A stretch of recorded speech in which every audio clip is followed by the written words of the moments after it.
السلام عليكم ورحمة الله وبركاته. نحمده ونصلي على رسوله الكريم، أما بعد، فأعوذ بالله من الشيطان الرجيم. بسم الله الرحمن الرحيم. لقد كان لكم في رسول الله أسوة حسنة لمن كان يرجو الله واليوم الآخر وذكر الله كثيرا. صدق الله العظيم.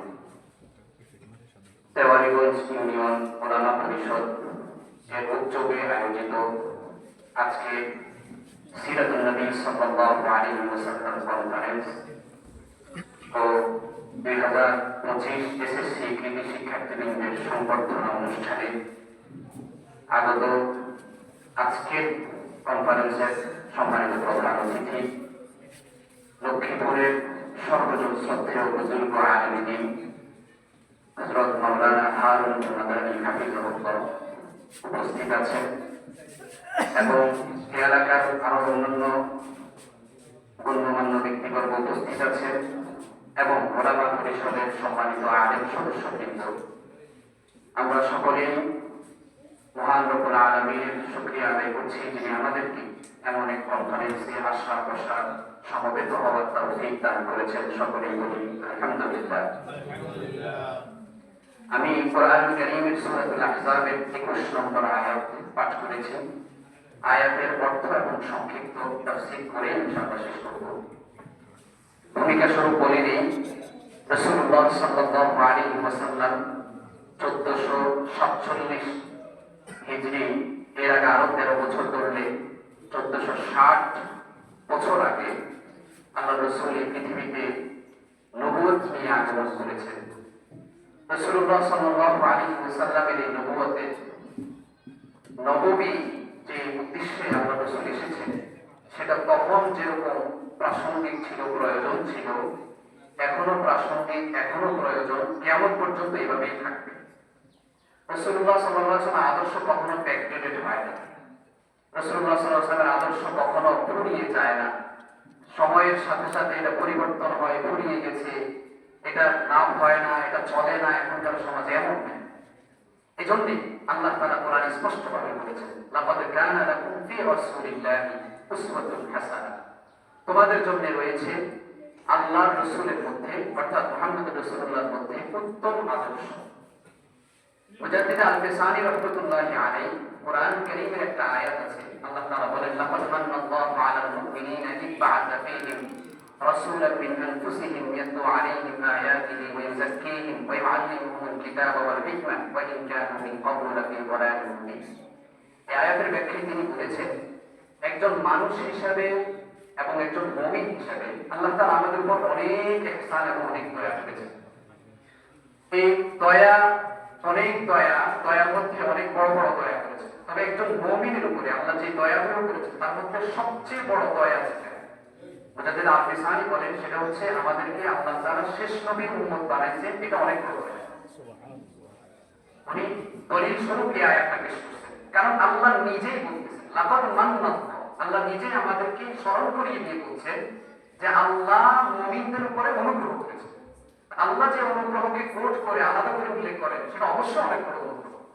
কারণ মুহাম্মদ রাসূলুল্লাহর উম্মত হতে পারা এটা অনেক বড় সৌভাগ্য।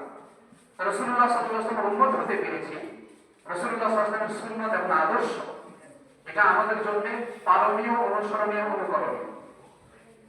কেন? লাকাদ কানা লাকুম ফি রাসূলিল্লাহি উসওয়াতুন হাসানাহ। সংক্ষিপ্ত সময় বিস্তারিত আলোচনার সুযোগ নেই। সালেহ আল-মুনাজ্জিদ, আরবের একজন প্রথিত যশা আলেম দ্বীন, লেখক, তিনি একটা কিতাব লিখেছেন, কাইফা আমালাতু। অনেক সুন্দর একটা কিতাব, আমাদের বাংলাদেশের মাকতাবুল আশরাফ থেকে অনুদিত হয়েছে 3 খণ্ডে।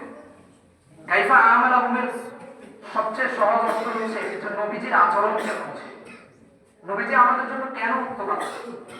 আমরা যদি একজন মানুষের প্রত্যেকটা সাইড দেখি, অর্থাৎ আপনি জীবনের যে কোনো পর্যায়ে, যে কোনো ক্ষেত্রে কোনটা অনুযায়ী চলতে চান, কোন আইডিওলজি আপনার সামনে রাখতে চান, কোন আদর্শকে আমি আমার সামনে রাখতে চাই, সেটা যদি খুঁজি, তাহলে বর্তমান সময় শুধু নয়, বরং রাসূলুল্লাহ সাল্লাল্লাহু আলাইহি ওয়াসাল্লামের নবুয়তের সময় থেকে নিয়ে কিয়ামত পর্যন্ত রাসূলুল্লাহ সাল্লাল্লাহু আলাইহি ওয়াসাল্লামের আদর্শের চেয়ে উত্তম কোন আদর্শ মত এই পৃথিবীতে আসে নাই, এখনো নাই, ভবিষ্যৎ আসবে।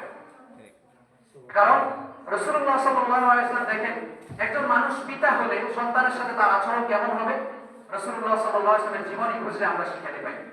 একজন সন্তান হয়ে তার বাবার সাথে তার আচরণ কেমন হবে রাসূলুল্লাহ সাল্লাল্লাহু আলাইহি ওয়াসাল্লামের জীবনী খুঁজলে, রাসূলের আচরণ অথবা তার সাহাবীদেরকে রাসূল যেভাবে বলেছেন সেগুলো খুঁজলে আমরা দেখতে পাই। একজন স্বামী তার স্ত্রীর সাথে কেমন আচরণ হবে, উত্তম আদর্শ কেমন হতে পারে, রাসূলুল্লাহ সাল্লাল্লাহু আলাইহি ওয়াসাল্লাম উম্মাহাতুল মুমিনিনদের জীবনী দেখলে, আদর্শ দেখলে আমরা সেটা খুঁজে পাই। এমনি ভাবে একজন শ্বশুর তার জামাইয়ের সাথে কেমন আচরণ হবে সেটা রাসূলকে দেখলে আমরা বুঝতে পাই। একজন জামাই তার শ্বশুরের সাথে কেমন আচরণ হবে সেটা আমরা রাসূলের জীবনী দেখলে বুঝতে পাই। এভাবে একজন রাষ্ট্রনায়ক তার রাষ্ট্র কিভাবে পরিচালনা করবে, জনগণের সাথে তার আচরণ কেমন হবে সেটা রাসূলের জীবনী দেখলে আমরা বুঝতে পাই। পররাষ্ট্রনীতি কেমন হবে সেটা রাসূলের জীবনী দেখলে আমরা বুঝতে পাই। এভাবে সৈন্যদের সাথে যুদ্ধের ময়দানে কেমন হবে সেটা আমরা রাসূলের জীবনী দেখলে বুঝতে পাই। বিপক্ষ শত্রুদের সাথে রাসূলের মানুষের আচরণ কেমন হয় সেটা আমরা রাসূলের জীবনী দেখলে বুঝতে পাই। বন্দীদের সাথে আচরণ কেমন হবে সেটা রাসূলের জীবনী দেখলে আমরা পাই। এমনি ভাবে যারা নারী বন্দী আছে তাদের সাথে আচরণ কেমন হবে সেটাও আমরা রাসূলের জীবনী দেখলে আমরা বুঝতে পাই।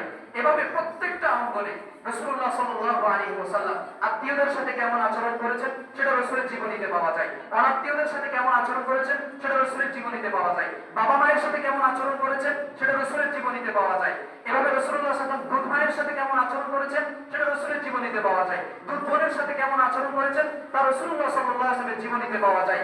নিজের গরীব সাহাবীর সাথে কেমন আচরণ ছিল সেটা রাসূলের জীবনীতে পাওয়া যায়। দরিদ্রের সাথে কেমন আচরণ ছিল সেটা রাসূলের জীবনীতে পাওয়া যায়। একজন শ্বেতাঙ্গ মানুষের সাথে, সুন্দর সুশ্রী মানুষের সাথে মানুষের আচরণ কেমন হতে পারে সেটাও রাসূলের জীবনীতে আছে। একজন কৃষ্ণাঙ্গ কালো মানুষের সাথে, আবশী মানুষের সাথে মানুষের আচরণ কেমন হতে পারে সেটাও রাসূলুল্লাহ সাল্লাল্লাহু আলাইহি ওয়াসাল্লামের জীবনীতে আছে।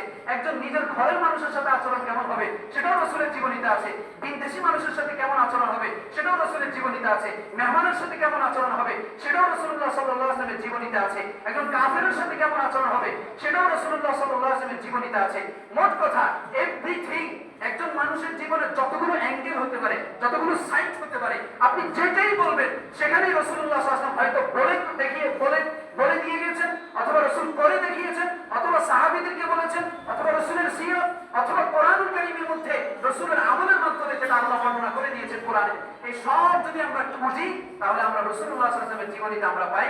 একজন মানুষ আদর্শ মানুষ হতে হলে, একজন মানুষ সবার কাছে প্রিয় মানুষ হতে হলে, একজন মানুষ আল্লাহর প্রিয় হতে হলে, একজন মানুষ জান্নাতের পথের মানুষ হতে হলে, একজন মানুষ ডানপন্থী মানুষ হতে হলে যত কিছুর প্রয়োজন, যত আদর্শের প্রয়োজন সব নবীজির জীবনের মধ্যে আছে। এই সিরাতুন নবী কনফারেন্স আমরা আজকে এখানে সমবেত হয়েছি। শুধু আজকের এই আলোচনার মধ্যে সীমাবদ্ধ নয়, আমরা আমাদের জীবনে নবীজি সাল্লাল্লাহু আলাইহি ওয়াসাল্লামের এই আদর্শকে সর্বক্ষেত্রে যত আদর্শ আছে সব আমরা আমাদের জীবনে বাস্তবায়নের জন্য ইনশাআল্লাহ চেষ্টা করব।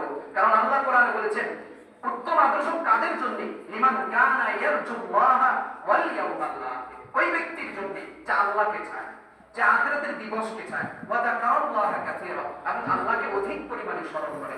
অর্থাৎ যার জীবনের মিশন এটা থাকে আল্লাহকে খুশি করা, যার জীবনের মিশন এটা থাকে যে আমি আখিরাতের জীবনে কিভাবে কামিয়াব হয়ে যেতে পারি, আমি আল্লাহ তাআলাকে কিভাবে বেশি স্মরণ করতে পারি, এই সব যার জীবনের উদ্দেশ্য থাকে তার জন্য সবচেয়ে উত্তম ফর্মুলা হচ্ছে রাসূলুল্লাহ সাল্লাল্লাহু আলাইহি ওয়াসাল্লামের আদর্শ।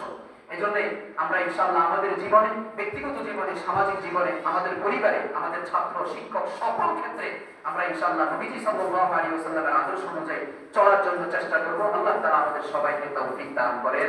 আমিন। ওয়া আখিরু দাওয়ানা আলহামদুলিল্লাহি রাব্বিল আলামিন।